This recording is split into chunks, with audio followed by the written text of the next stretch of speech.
আজকে কোন এক শুভাকাঙ্ক্ষী আমাকে কমেন্টস করেছেন, ম্যাডাম আমার লিঙ্গ মাত্র 3.5 ইঞ্চি, স্ত্রীকে কি তৃপ্তি দেওয়া সম্ভব? ধন্যবাদ ভাইয়া সুন্দর একটা কমেন্টস করার জন্য।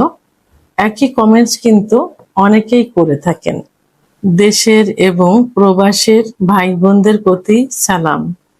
আসসালামু আলাইকুম। আমি প্রভাষক ডাক্তার রিক্তা পারভিন, হোমিওপ্যাথি এবং আয়ুর্বেদিক চিকিৎসক।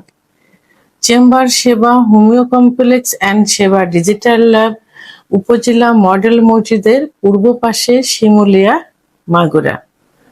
আর এটা নিয়ে কিন্তু অনেকবার আমি ভিডিও করেছি, কিন্তু বর্তমান আবার নতুন করে অনেকেই জানতে চাচ্ছেন যে তার লিঙ্গের সাইজ 2.5 ইঞ্চি, 3.5 ইঞ্চি, 5 ইঞ্চি, তো এটা দিয়ে কি স্ত্রীকে সুখ দেওয়া যাবে কিনা।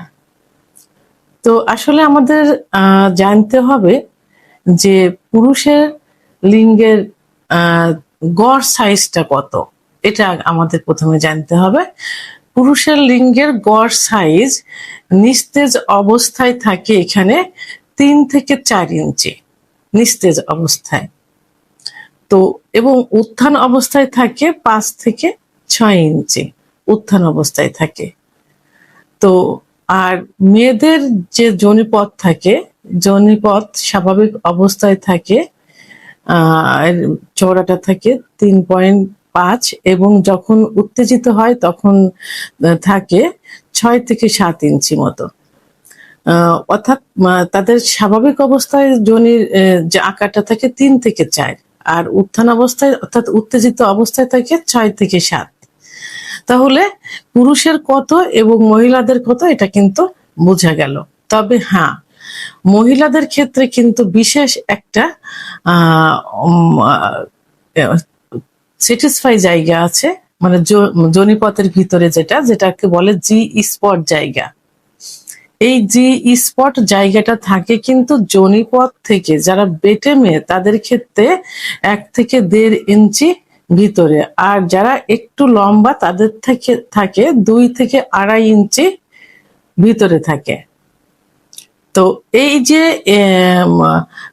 জি স্পট জায়গা, এই জায়গাটাই মূলত হলো মেন। এইখানে যত ঘর্ষণ লাগবে তত দ্রুত স্ত্রীদের বীর্যপাত ঘটানো সম্ভব হবে।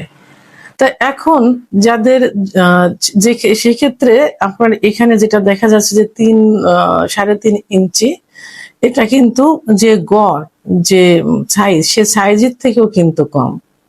কিন্তু কম থাকলেও এখানে ভয়ের কোনো কারণ নেই, কারণ মেয়েদের জি স্পট জায়গাটা মানে সুখের জায়গাটা কিন্তু আপনার লিঙ্গের থেকে তার দূরত্ব কিন্তু কম।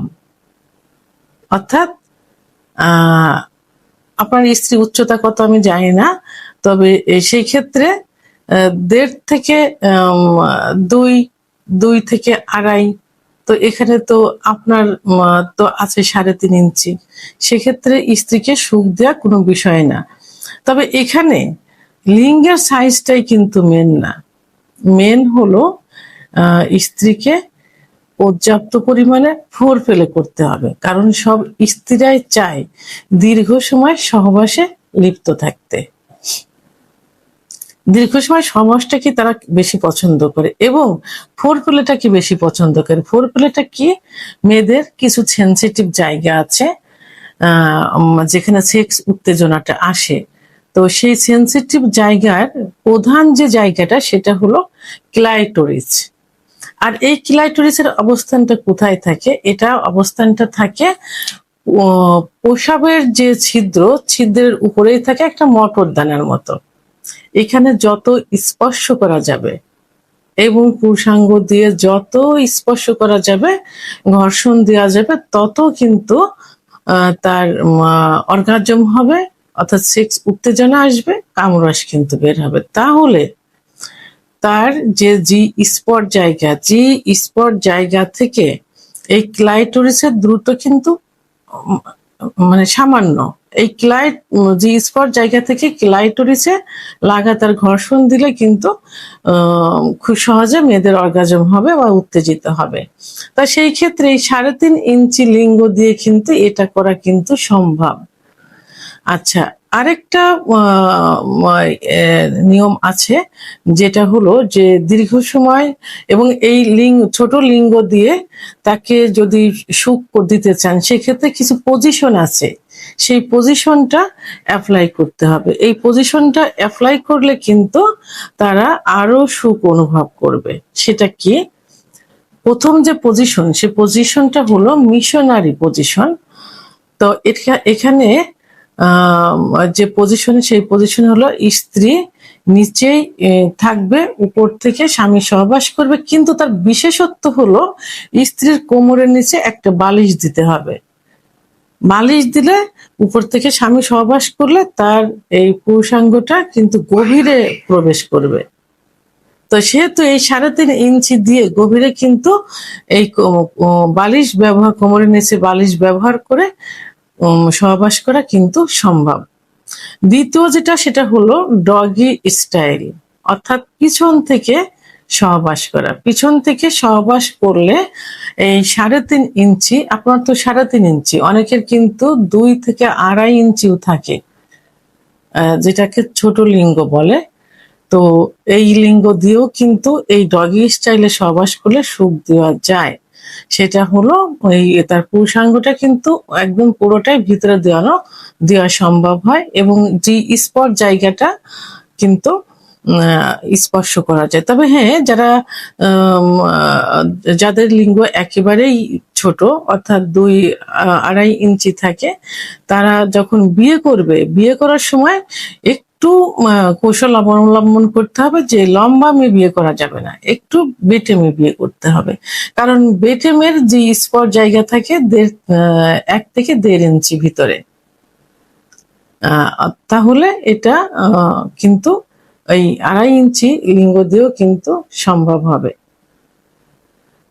আরেকটা যে স্টাইল, সেটা হলো কাউগাল, অর্থাৎ এখানে স্বামী নিচেই থাকবে, উপর থেকে স্ত্রী সহবাস করবে, এবং এই ছোট লিঙ্গ থাকলেও স্ত্রী তার প্রয়োজন অনুসারে কোথায় মানে কিভাবে সহবাস করলে তার জায়গা মতো এই ছোট লিঙ্গটা প্রবেশ করবে, সেই কৌশল কিন্তু সে নিজেই বেছে নেবে। তো সেই ক্ষেত্রে কাউগাল পজিশনে সহবাস করলেও এই ছোট লিঙ্গ দিয়ে সুখ পাওয়া সম্ভব। আরেকটা যে পজিশন, সেটা হলো স্পঞ্জ পজিশন, অর্থাৎ এল আকৃতির স্ত্রী শুয়ে থাকবে, স্বামী পিছন থেকে সহবাস করবে খুব ছোটভাবে। অবশ্যই এই পজিশনটা যারা গর্ভবতী থাকে তাদের জন্য সব থেকে বেশি ভালো, কারণ গর্ভবতী অবস্থায় সহবাস করলে যদি নিচের থেকে করে কি উপরের থেকে করে, জরায়ুটা কিন্তু অনেক নিচেতে থাকে। তো সেক্ষেত্রে যদি এই স্পঞ্জ পজিশনে সহবাস করা যায়, মানে করা ঠিক না গর্ভবতী অবস্থায়, তারপরেও যদি অনেকে করে থাকেন তার স্বামীকে পরকীয়ার হাত থেকে বাঁচানোর জন্য, এবং যে কারণে করে থাকেন, এই পজিশনে করলে তার ইউটেরাসটা কিন্তু উপরের দিকে থাকে, প্রেশার কিন্তু কম পড়বে। তো এই জন্য আপনার এই পজিশনেও সহবাস করা সম্ভব, এবং ছোট লিঙ্গ দিয়েও এটা সুখ দেওয়া সম্ভব হয়। তো 3.5, সেখানে 2 এবং 2.5 ইঞ্চি, যেটাকে এই লিঙ্গ দিয়েও কিন্তু যে পজিশন গুলো আমি বললাম, এই পজিশনে সহবাস করলে স্ত্রীকে সুখ দেওয়া সম্ভব হয়। তা সেই ক্ষেত্রে এখানে মানে মেডিকেল সায়েন্স অনুযায়ী 3.5 ইঞ্চি এবং 2-2.5 ইঞ্চি দিয়েও স্ত্রীকে সুখ দেওয়া যায়। সেক্ষেত্রে কি করতে হবে? কিছু কৌশল অবলম্বন করতে হবে, দীর্ঘ সময় ফোরপ্লে করতে হবে, এবং বিভিন্ন পজিশন চেঞ্জ করতে হবে। এভাবে সহবাস করলে ছোট লিঙ্গ দিয়েও স্ত্রীকে সুখ দেওয়া সম্ভব, অর্থাৎ মাইক্রোপেনিস যেটাকে বলে, ছোট লিঙ্গ। ভিডিওটি সম্পর্কে যদি কোনো মতামত থেকে থাকে অবশ্যই কমেন্টসের মাধ্যমে জানাবেন। আর ভিডিওটি ভালো লাগলে লাইক, কমেন্ট, সাবস্ক্রাইব করে আমার সঙ্গে থাকুন। আল্লাহ হাফেজ।